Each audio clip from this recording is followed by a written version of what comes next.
Oke, kita mulai saja dulu ya. Assalamualaikum warahmatullahi wabarakatuh. Waalaikumsalam warahmatullahi warahmatullahi wabarakatuh.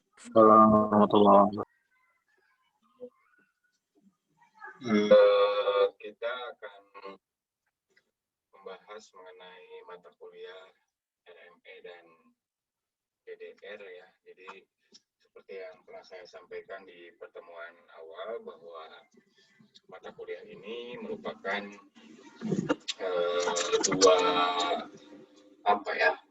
dua isu yang sebenarnya berbeda, tapi memiliki kesamaan dari segi filosofis.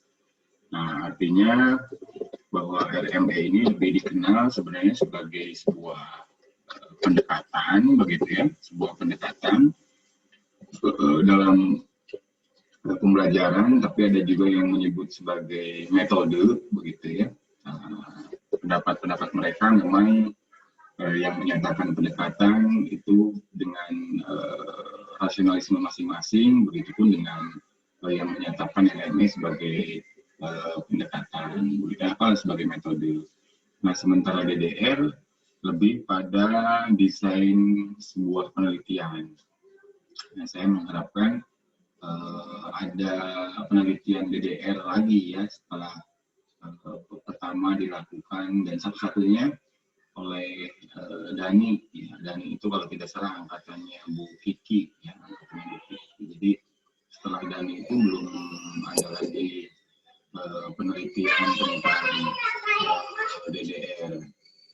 Nah, saya harapkan ya mudah-mudahan yang semester ini gitu ya, siapapun lah bisa meneliti tentang DDR.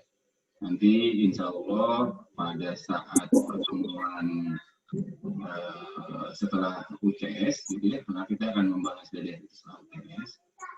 Kalau nanti saya diberikan kesempatan oleh orang yang mencetuskan DDR, nanti insya Allah nanti akan saya hadirkan beliau gitu ya. Beliau adalah penguji saya waktu sidang kemarin kalau di Suryati dari Bukti. Insya Allah nanti saya akan mencoba berkomunikasi untuk beliau bisa hadir di tengah-tengah kuliah kita gitu ya, untuk memberikan penjelasannya gitu ya, barangkali nanti bisa menambahkan, bukan barangkali ya pasti bisa menambahkan pemahaman kepada Anda tentang desain didaktikal learning gitu ya. Mudah-mudahan jadi nanti setelah UTS nanti saya akan berkomunikasi. Mudah-mudahan beliau memiliki waktu dan bersedia untuk ya. Oke, jadi mata kuliah ini setiap pertemuannya saya sudah membuat perencanaan. Nah, jadi pertama di pertemuan kedua sampai dengan ke-5 atau ke-6, tapi sambil berjalan nanti ya. Jadi nanti Anda diharapkan bisa membuat bahan ajar RME. Kemudian nanti pun Anda saya harapkan bisa membuat asesmen dalam RME. Kemudian nanti ada praktikum bahan ajar dan asesmen RME-nya. Jadi saya harapkan nanti di pertemuan ke-7 kalau memungkinkan kita bisa bertatap muka langsung lah nanti ya. Mudah-mudahan perkembangan COVID-nya tidak terlalu masif seperti sekarang. Jadi nanti pertemuan ke-7 kita bisa bertemu langsung, Anda bisa expose hasil Anda menyusun bahan ajar dan asesmen RME gitu ya. Jadi bahan ajarnya nanti harus Anda buat, kemudian penilaian RME-nya nanti harus Anda buat juga. Nah, ini sebenarnya ketika kita membuat atau menyusun asesmen RME, ini nanti akan hampir sama dengan pada penelitian DDR, karena pada penelitian DDR itu pada prinsipnya desain penelitiannya yaitu membuat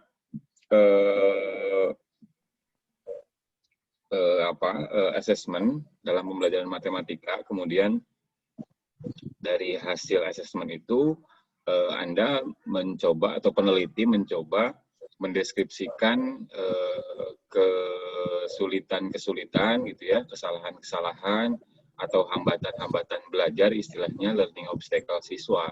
Nah, kemudian nanti si peneliti mendeskripsikan hal-hal yang menjadi kesulitan atau hambatan belajar siswa. Setelah itu dibuat bahan ajarnya. Jadi secara praktik dalam hal penyusunan bahan ajar, ini RME dengan DDR itu dekat sekali gitu ya, atau memiliki banyak kesamaan. Nah, ini yang akan kita bahas di pertemuan pertama sampai dengan pertemuan ke-7. Ini nanti membahas tentang RME, dan pertemuan berikutnya setelah UTS ini akan membahas tentang DDR. Nah, ini terlihat kosong ya, pertemuan 11 sampai dengan 14. Bukannya saya tidak mencantumkan materinya, tapi ini materinya sudah tercantumkan, cuman rencana perkuliahannya lupa saya tulis ini. Jadi saya buat dulu materinya sampai dengan slide ke-90. Nah, tapi pertemuan ke-11, 12, 13, 14 saya lupa isi gitu ya. Jadi bukan tidak ada materinya. Materinya ini sudah lengkap dari pertemuan 1 sampai dengan pertemuan 15. Cuman ini saya lupa mengisi pertemuan 11 sampai dengan 14. Nantilah saya isi ya. Oke. Nah, kita langsung saja dulu sebelum kita membahas RME, kita akan membahas hakikat matematika secara umum. Jadi seperti yang pernah mungkin Anda pelajari dulu di semester awal di mata kuliah tertentu, itu ada penjelasan tentang hakikat matematika. Jadi hakikat matematika itu sederhananya mungkin gitu ya, atau singkatnya ini ada 5 gitu ya. Jadi matematika berperan atau berfungsi atau menempati ruang sebagai ilmu yang abstrak gitu ya. Bukti dari ilmu yang abstrak, kita sudah sama-sama ketahui bahwa konsep-konsep matematika itu sebenarnya abstrak gitu ya, ada dalam pikiran kita. Nah, ketika kita tanya titik misalkan atau garis, itu kan hal yang abstrak gitu ya, bisa menjadi konkret ketika kita menggambarkan atau mensketsa garis atau titiknya, atau mungkin ketika kita mensketsa bangun datar, itu bisa disebut sebagai bentuk konkretnya ya. Tapi garisnya sendiri ketika tidak digambarkan ini bersifat abstrak. Nah, barangkali kurang lebihnya seperti itu. Nah, kemudian hakikat yang kedua bahwa matematika itu sebagai ratunya ilmu. Ya, artinya matematika sebenarnya sejajar dengan apa yang kita bahas kemarin gitu ya, dari segi filsafat.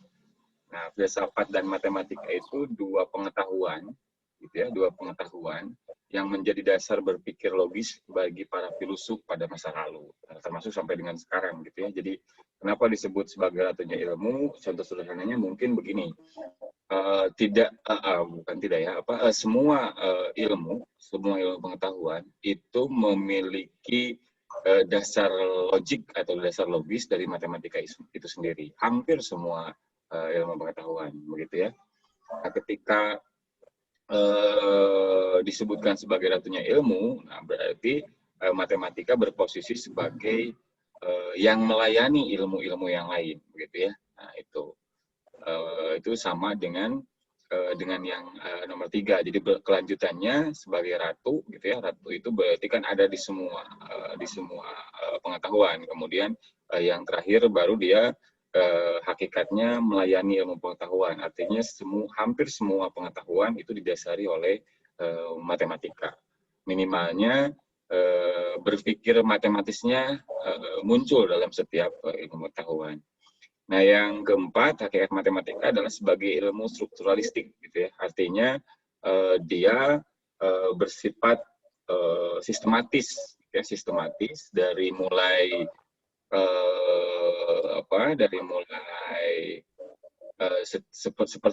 seperti anak tangga lah barangkali gitu ya, seperti anak tangga yang diawali dari misalkan aksioma, nanti akan kita bahas di slide berikutnya ada ya. Kita mencoba mendeskripsikan bagaimana matematika sebagai ilmu strukturalistik, dan juga nanti mungkin kita akan bahas sedikit tentang bagaimana pendekatan strukturalistik. Nah, selanjutnya matematika juga merupakan hakikat matematika juga merupakan aktivitas manusia. Nah, artinya di sini berarti matematika itu memiliki atau kental dengan aspek epistem, ya, epistemologis yang terdiri dari rasionalisme dan empirisisme, gitu ya. Rasionalisme itu terlihat bagaimana nalar digunakan dalam matematika, gitu ya, atau kebenaran matematika dijustifikasi berdasarkan proses berpikir, begitu ya, atau sering disebut sebagai a priori, atau sebelum pengalaman. Dan juga matematika dalam aktivitasnya itu juga bisa berposisi sebagai atau bisa dikaji berdasarkan aspek empirisme, yaitu berdasarkan pengalaman-pengalaman para matematikawan di masa lalu, gitu ya. Misalkan pengalaman Pythagoras yang mensketsa atau menghasilkan rumus Pythagoras itu, dia mencoba-coba sebenarnya segitiga siku-siku, gitu ya.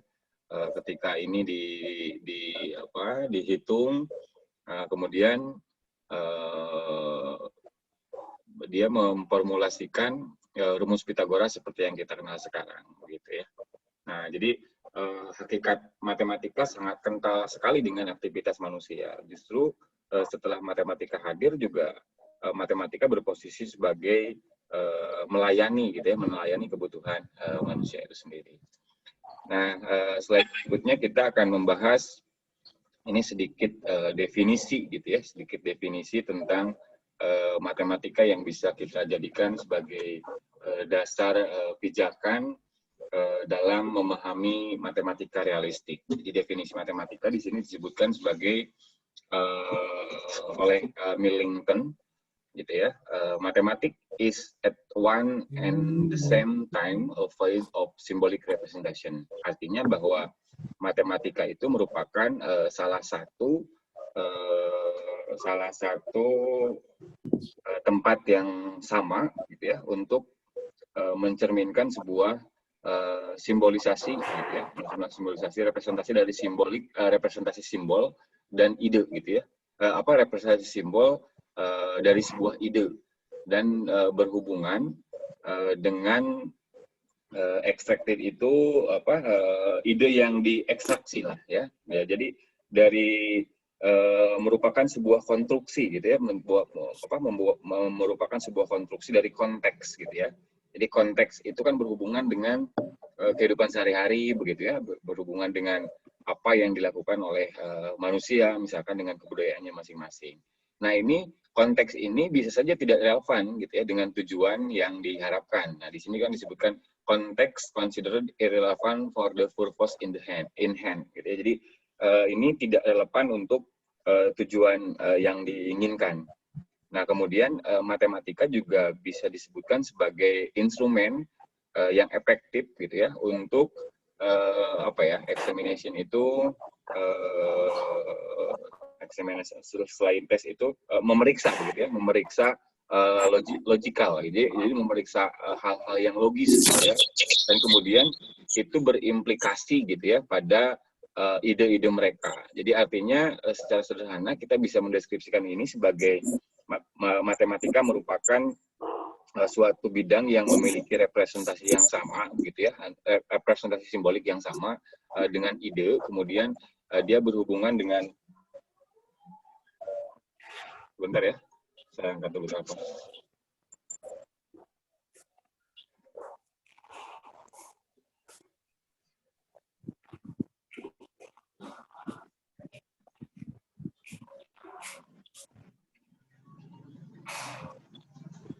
Assalamualaikum.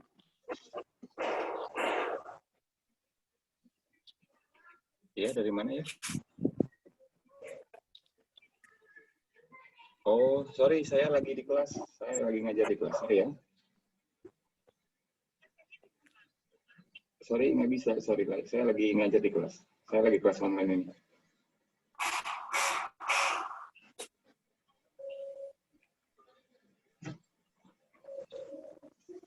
Oke ya, itu jadi singkatnya bahwa matematika juga bisa bisa berposisi sebagai instrumen gitu ya yang efektif untuk memeriksa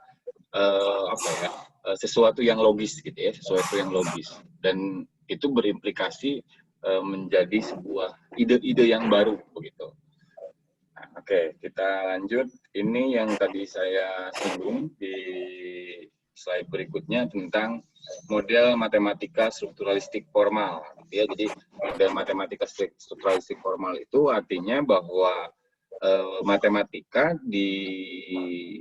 atau bukan dirancang ya sebenarnya, ini sifat-sifatnya ya, sifat matematika yang bersifat strukturalistik formal.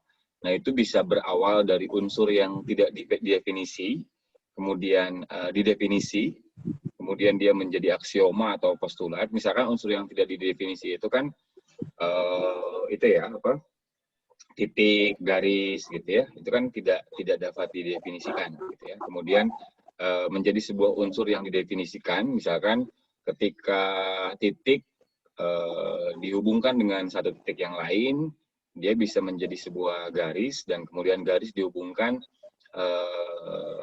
menjadi sebuah segitiga misalkan. Nah, itu menjadi sebuah unsur yang bisa didefinisikan gitu ya, karena definisi segitiga memiliki sifat-sifat yang bisa menjadi suatu definisi gitu ya dari bidang yang nampak sebagai sebuah segitiga. Misalkan definisi segitiga apa kira-kira? Saya tanya deh, definisi segitiga. Novita, kira-kira apa definisi segitiga?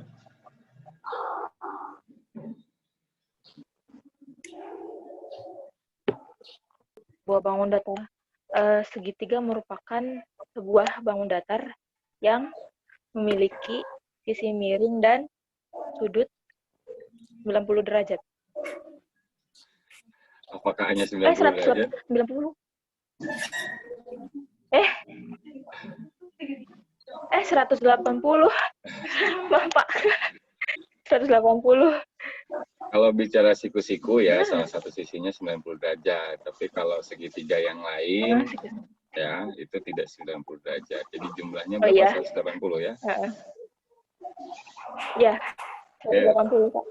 Mungkin mau ditambahin sama Nok mungkin, pengertian segitiganya, Nok.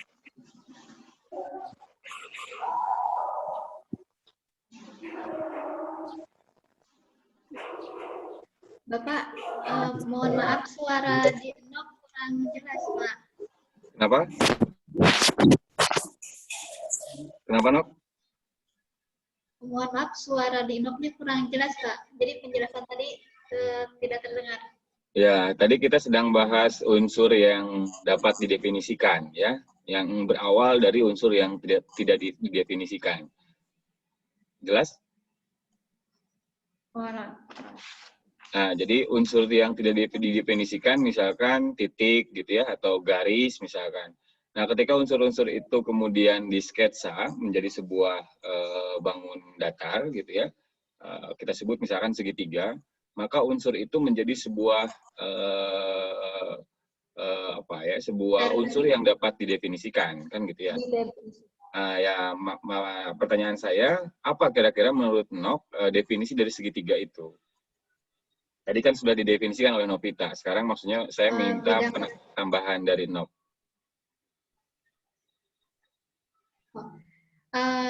Segitiga yaitu ya bidang datar yang memiliki 3 sisi. Terus, udah itu aja? Memiliki 3 sudut.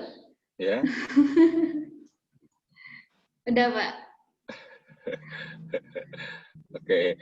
Nah, jadi kalau misalkan segitiga didefinisikan memiliki 3 sisi, itu harus ada kelanjutannya.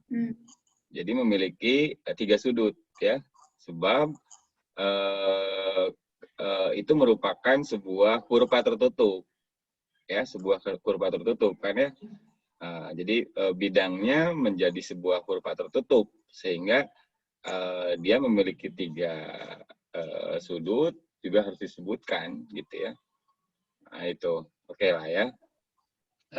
Nah, kemudian dari definisi ini, misalkan ini bisa menghasilkan sebuah aksioma atau postulat.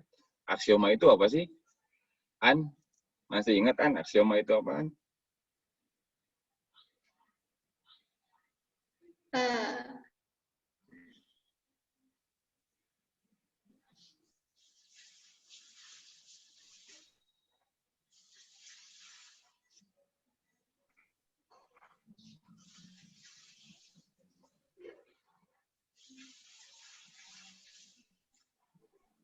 An, bisa dengar saya? Aksioma itu apa?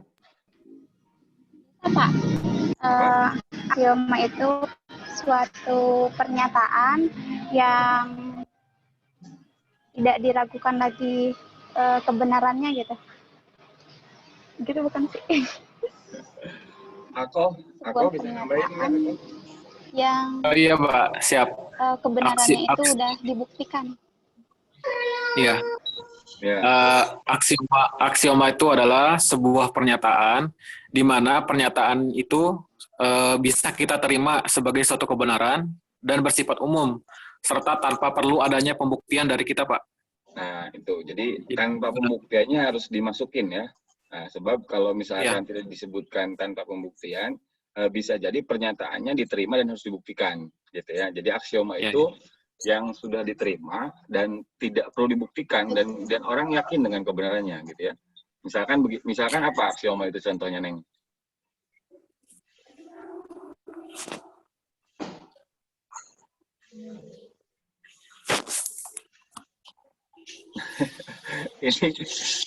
ini kan awal-awal perkuliahan ini harusnya sudah di luar kepala ini.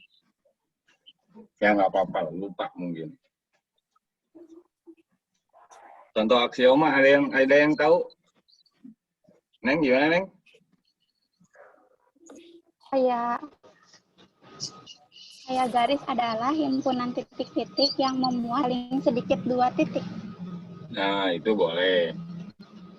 Nah, itu kan diterima ya, kita terima sebagai sebuah kebenaran bahwa garis minimal terdiri dari 2 titik yang dihubungkan ya. Kalau nggak dihubungkan nggak bisa jadi garis. Kan gitu ya. Oke. Nah, setelah aksioma, ini menjadi sebuah dalil atau sebuah teorema atau teorema bantu misalkan gitu ya. Kalau teorema itu apa, Desiana Rizky? Desiana Rizky itu dipanggilnya apa sih? Rizky apa Desiana? Desi. Desi. Oke, Des, apa Des? Teorema. Teorema itu suatu pernyataan yang harus dibuktikan. Contohnya apa, Lucy? Contoh teorema apa yang harus dibuktikan, Lucy?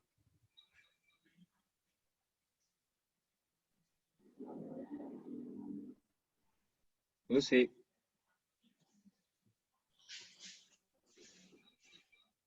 Lucy ini nge-lag apa emang ini nggak pakai video ini?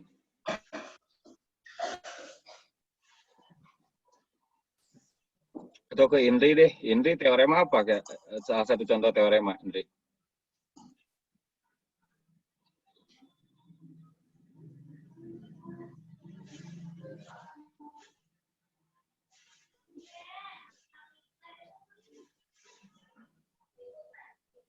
Nok, Pak, coba Pak, Nok, Pak. Ya, boleh, Nok deh.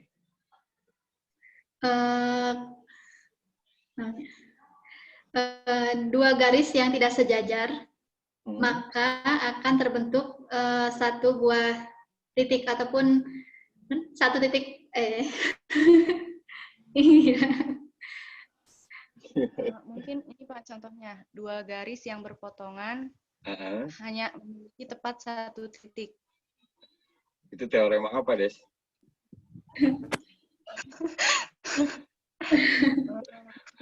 Apa sih?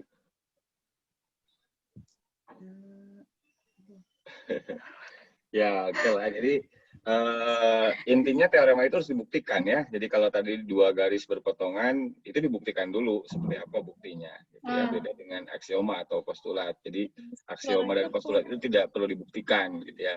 Nah, kemudian dari dalil ini kita bisa menghasilkan atau urutannya itu menghasilkan sifat atau dalil atau teorema. Jadi sifat itu misalkan sifat-sifat yang tadi yang ada dalam segitiga, misalkannya